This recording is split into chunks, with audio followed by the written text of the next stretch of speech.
You know that feeling, right? When you see something with just way too many legs skittering across the floor and you jump? Yeah, you're not alone. But today, we're going to face that feeling head on. We are going to demystify the centipede and, more importantly, its bite.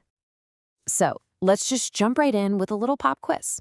What creature can have up to 177 legs? And fun fact, it's always an odd number of pairs and packs a venomous bite.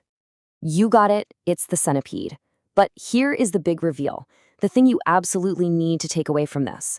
Even though they're venomous, their bite is almost never dangerous to people. Let's get into why.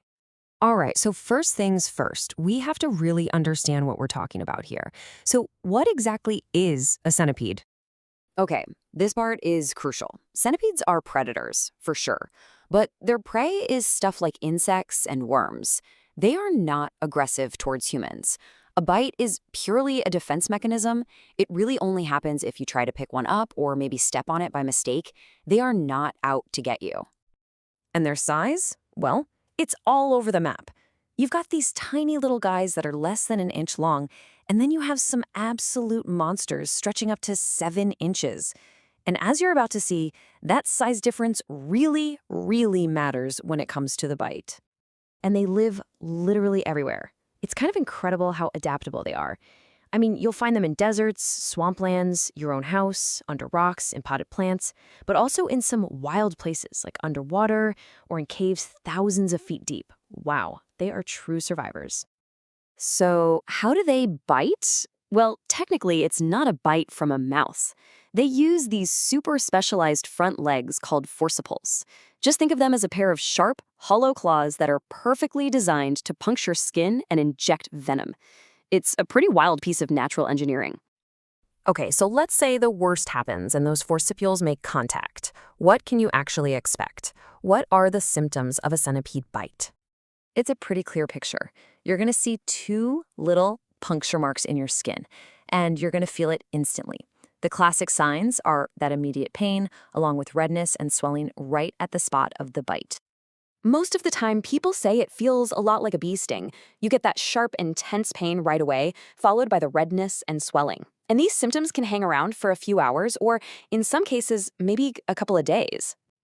And remember what we said about size? This is where it really comes into play. It's a simple rule. The bigger the centipede, the more venom it can deliver. And yeah, the more painful the bite is likely to be. A little house centipede is nothing compared to one of those 7-inch giants.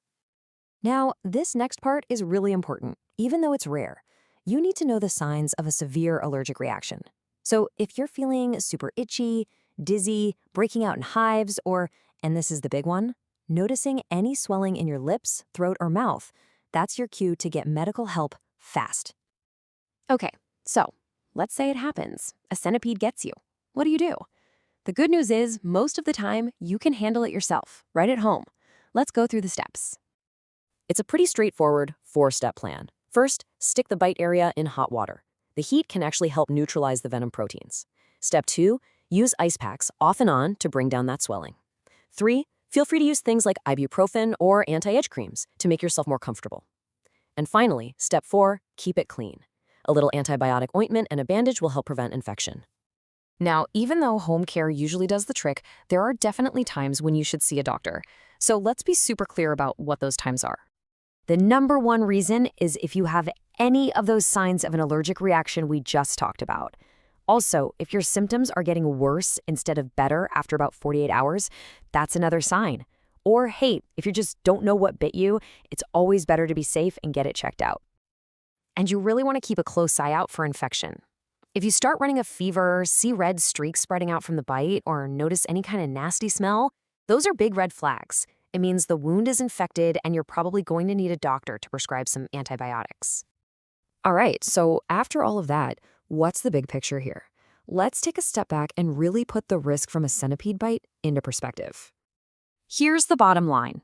Yes, a centipede bite is painful. No one's debating that. But it almost never causes any serious health problems. For just about everyone, it's a painful event for sure, but a temporary one that you can completely manage at home. And look, if you need one single hard number to really put your mind at ease, here it is.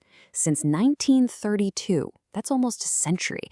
There have only been between 1 and 7 confirmed deaths from centipede bites in the entire world. That number is just incredibly low. It makes them way less dangerous than so many things we don't even think twice about. So I'll leave you with this to chew on.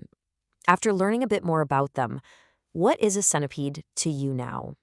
Is it just a painful pest to be squashed?